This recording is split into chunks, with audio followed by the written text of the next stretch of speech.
This is NHPR.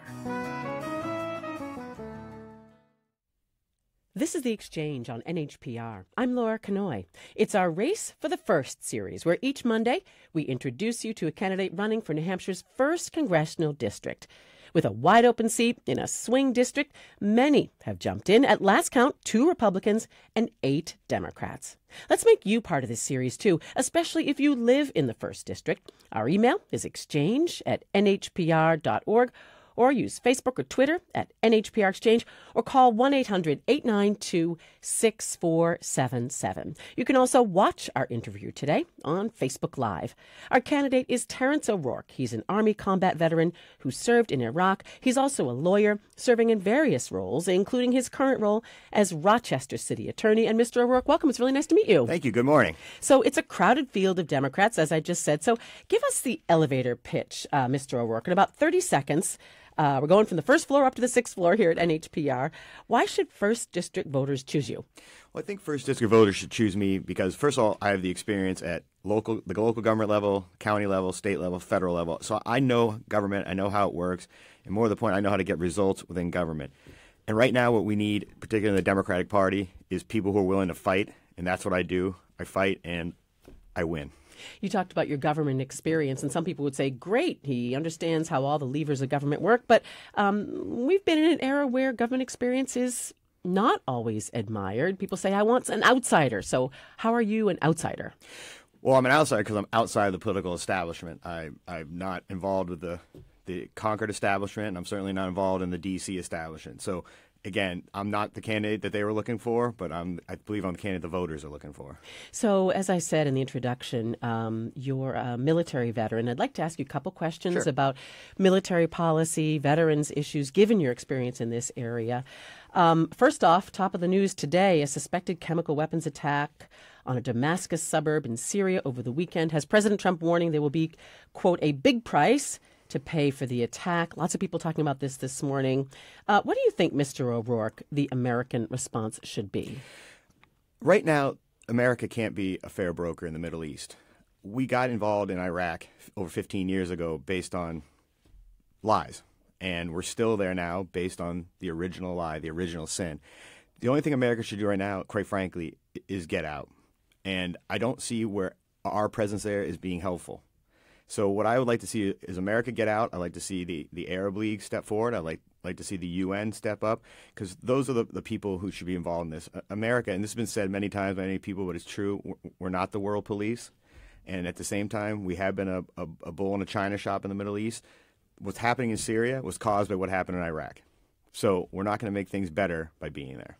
It's interesting to hear you say that again, given your experience there. How did your experience doing combat in Iraq shape that view that you just shared with us? Well, there's the human tragedy that you see, the deaths, bodily injuries, but then what you also see is the scars on the landscape. And what I mean by that is we destroyed the infrastructure of this country. They couldn't keep their lights on. It was hard to keep fresh water going into the cities, sewers not being taken care of. The things we basically take for granted as Americans, or not just as Americans, but as Westerners. And they had that in Iraq. Iraq was not an undeveloped country. It was a developed country, certainly a poor country, but a developed country. And we destroyed that, along with killing, by conservative estimates, over 1 million people. That's almost killing the entire state of New Hampshire. So, again, seeing that up close and personal is one thing to read about it, but to actually see it. And then when you have interpreters, and I was embedded with the Iraqi army, so I knew these folks and became friends with them, and I knew what we had done to them and their families. And at that point, I knew that the war was wrong to begin with, but now it's even more so like, why are we still there? Why were we ever there? So a big part of your campaign platform is to get the U.S. out of Iraq and Afghanistan. So you're extending that feeling to Syria, Mr. O'Rourke. I am. And again, these authorizations for use of military force in Iraq and Afghanistan, they've been used to get us into places all over the world, including Syria. We have no authorization to be in Syria right now. We haven't declared war on Syria. We haven't declared war on the Assad regime yet. There our soldiers are today, right now. Why are they there? What's the authorization they're using? Well, they're using the authorization for the war in Iraq to be there. Just like our soldiers who were killed in Niger a few months ago, that was the authorization for the war in Afghanistan. So by ending those, by deauthorizing those two authorizations, you not only end the wars in Iraq and Afghanistan, you end these satellite wars that keep popping up seemingly every day around the world. So it sounds like you're saying, as a member of Congress, if you were to win the nomination and win the whole race, that you would be a voice for stronger congressional oversight of these military authorizations. I think I go a little step further. We haven't declared war since World War II, yet we've been at war since World War II. I think Congress needs to reclaim its constitutional job, and that's to declare war. And when you declare war, it changes everything. You start going under wartime footing in the economy. The entire country gears up and goes to war. Well, we don't have that now because we're not declaring war. And what we have is the military's at war while everyone else in America goes on with their lives. At any given time, only 1% of the population is serving in the United States military. So by declaring war, you have to have something we agree on. You have to have consensus. I see American people saying there's a point to this war, there's a goal to be met, and we're going to declare war in this country to meet these goals. And if you can't do that, if you can't get that threshold to declare war, that's the first sign you shouldn't be doing it. One more question on this, and then there's a bunch of other stuff we should talk about as a congressional candidate for you. How do you feel about the concern that once the U.S. leaves, because as I said, you've called for ending military involvement in Iraq and Afghanistan, security gets even worse, groups like ISIS come to fill in the vacuum. This is the narrative that we hear about Iraq, for example, sometimes. Well, then it never ends. That's how wars become endless, is because you're always saying, well, what if, what if, what if? Well, something has to end. The United States has to get out of those countries. And yes, there are going to be tragedies. There's going to be humanitarian tragedies, but there are other organizations out there. Right here in America, USAID can be involved. But at some point, the United States military has to get out of there because, again, we're the ones who invaded their countries and killed their friends and family, destroyed their infrastructure. How can we be a fair broker there? As long as it's the United States military being the tip of the spear, no good can come of that. Again, this hour in the exchange, it is our Race for the First series. Every Monday, we're introducing you to one of the candidates in New Hampshire's 1st Congressional District. Right now, it's Democrat Terence O'Rourke. Send us your questions or comments for Mr. O'Rourke at 1-800-892-6477. Email exchange@nhpr.org. Facebook or Twitter is NHPR Exchange. And again, you can watch our interview on Facebook Live today if you'd like. One more time, that number, 1-800-892-6477. So let's talk about veterans issues closer to home, Mr. O'Rourke. As you know, the Manchester VA Medical Center has been under severe scrutiny for, about a year now after the Boston Globe revealed allegations of substandard care there. As a veteran, was that report a surprise to you? Unfortunately, it wasn't. The VA Medical Center in Manchester has had a great reputation in the past. My grandfather, that's where he went. He was a disabled veteran of World War II. In fact, he died at the hospital there, but received great care up to that point. What happened at the VA Center in Manchester is what's happening at VA centers all around the country. It's one of these legacy costs of these wars that we didn't anticipate when we went headlong into Afghanistan, headlong into Iraq. What they didn't understand was the type of wars that we were going to be fighting. And what they didn't anticipate were thousands upon thousands of 25, 26-year-old men and women coming home missing limbs, coming home with traumatic brain injury, coming home with PTSD at a level that we've never seen before. So what they did was they were certainly ready to invade these countries, but they weren't ready for the legacy costs afterwards. So what has to happen at the VA, not just in Manchester, but around the country, is we need to fully fund these operations, and we need to get people in there who know how to run hospitals. And I think what we've seen as Veterans Affairs secretaries, both under the Obama administration and the Trump administration, these aren't hospital administrators. And that's what the VA has essentially become. The VA does do a lot of other things. I get that. But the primary focus right now is on providing medical services to our veterans. So I would like to see someone in charge of the VA who knows how to run a hospital system. Let's turn to several other issues affecting New Hampshire that you would have to deal with if you were the 1st District Congressman, and the opioid crisis, Mr. O'Rourke. Looking at your plan for addressing it, there's a lot of emphasis on law enforcement, going after drug gangs, drug lords, going after doctors who overprescribe. We here on The Exchange have heard from countless people in recovery that we can't law enforcement our way out of this problem. The real emphasis should be on prevention and treatment. So I wonder what you think about the proper balance there. So here's some of my experience as a prosecutor who deals with this at the ground level. No one's going to recover from these drugs until they come to that decision themselves. You can sentence someone to rehabilitation. You can sentence them to go to a LADAC, a licensed alcohol and drug counselor. Until they make that decision to get clean, it's not going to happen. They can lose their family, they can lose their job, they can lose their home. Nothing is going to get them there until they make that decision. So one of my jobs as a prosecutor is essentially to protect society from these folks until they make that decision.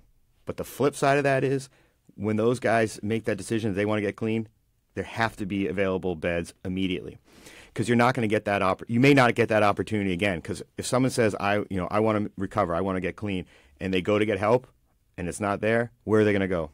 They're going to go right back to the situation they left, and that situation is not a good one. It's a situation where other folks around them are addicted, other people are using. So you may end up only getting one chance to save this person's life. So we need to do that. We need to fully fund. It's got to be 365 days a year, 24 hours. I get that that's expensive. I get it. But at the same time, we don't want to lose an entire generation because we're pinching pennies. So on the topic of health care, which folds into this idea of substance abuse prevention and treatment, you've said, Mr. O'Rourke, that you support Medicare for all as the next logical step in health care reform after protecting Obamacare. I believe you've even called for a British-style national health system.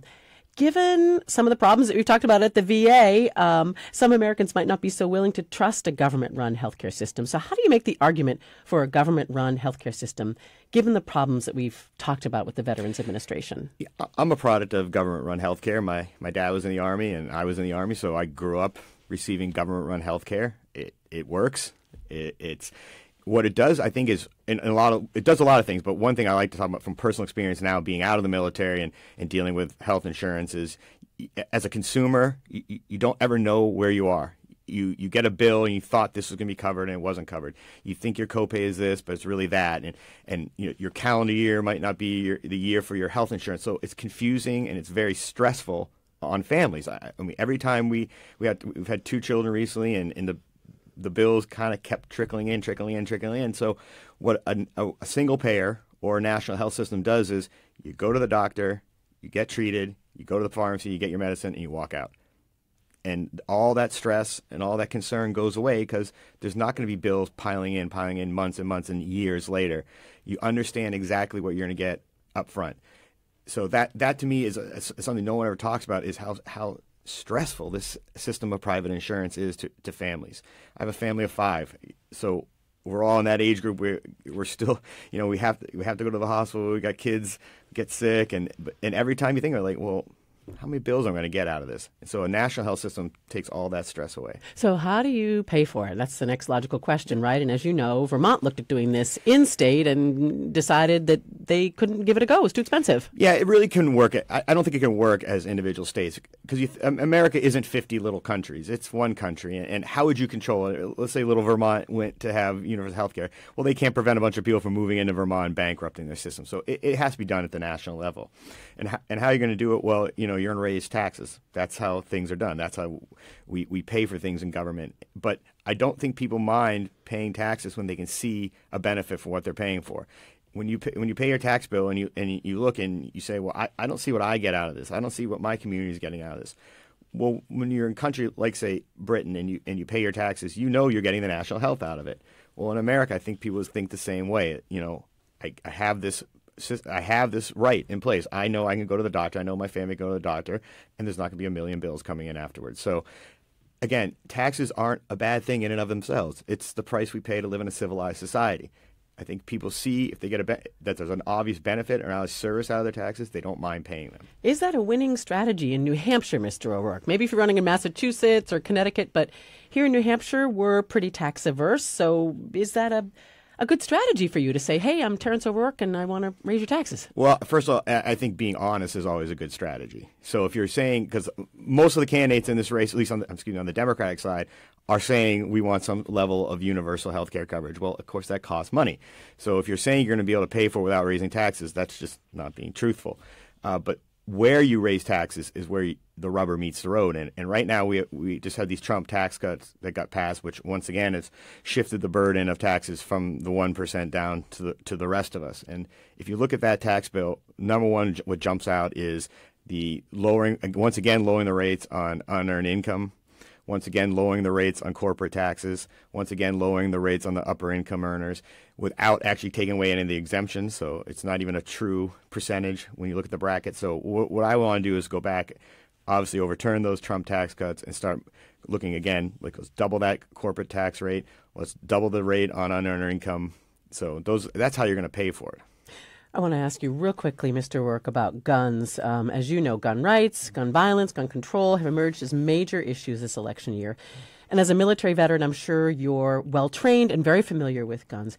So how would you use that expertise to find common ground on this issue? So, not only was I in the military, I've been carrying a gun since I'm 9 years old. I'm a hunter. I'm an outdoorsman. So I understand the value that people have on guns in their lives. But at the same time, I also understand what these weapons of war were designed for. Let's talk specifically about the AR-15 platform. The history of it is clear. It was designed for one thing only, to kill human beings. It's not a sportsman's rifle. It's not used for hunting. It's only made to kill human beings. And that's what it's been used for. And so what I would like to see is a return to the ban that we had on these weapons in the 1990s that unfortunately expired under the W. Bush administration. This doesn't infringe on anyone's Second Amendment rights. We've seen two recent cases out of a federal court out in Maryland and a federal court here in the First District Court of Appeals saying, nope, these sorts of bans are fine. They don't infringe on people's Second Amendment rights. So I think that's where you find the common ground, is that you understand that, yes, we're not coming to take away your guns, but these are weapons of war that have no place in a civilized society. Because you've got to understand, when you think about the shooter down in Parkland, he didn't break a single law until he walked in that building and started shooting people. He went to a federally licensed firearm dealer. He passed a background check. He purchased a weapon, not illegally, totally legally. So that's what's really scary, is that these weapons of war are just out there. Last question for you, Mr. O'Rourke. As I said, you're one of 8 Democrats seeking the nomination. U.S. Senator Maggie Hassan recently endorsed fellow candidate Chris Pappas. How do you feel about that? It doesn't affect me one way or the other. I'm not an establishment candidate. We know that Mr. Pappas is the establishment candidate, and I'm sure he'll be rolling these endorsements out every week, whatever pace he wants to do it. But I think that goes to the point that if you're looking for more of the same, I'm probably not your guy. But if you're looking for someone to go down to D.C. and really take the fight to these people, then that's who you should be voting for, is me. Well, Mr. O'Rourke, it's really nice to meet you. Thank you a lot for coming in. Thank you. That's Terence O'Rourke. Again, he's Rochester's city attorney, an Army combat veteran, and a candidate for the 1st Congressional District here in New Hampshire. This is The Exchange on NHPR.